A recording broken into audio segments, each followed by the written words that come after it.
puntkaart Sebastian, Tan ja Lilac. Siin on sellised õmblused, et kui tarvis on, saab krõpsu lühemaks lõigata. Peal on siis 2 reguleeritavat kõrtsu, millega saab kõrgusosa reguleerida. Ja pahklu ümber on krõps, kinnitus.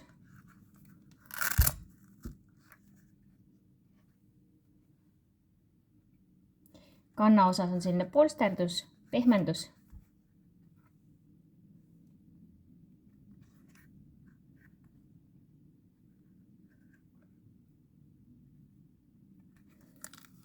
Painduvad hästi, saab väänata, saab rulli keerata, seda pidi tald, teistpidi väga ei paindu. Saab painutada küll jõuga, aga mitte väga kergesti. Muidu on hästi pehmed. Tan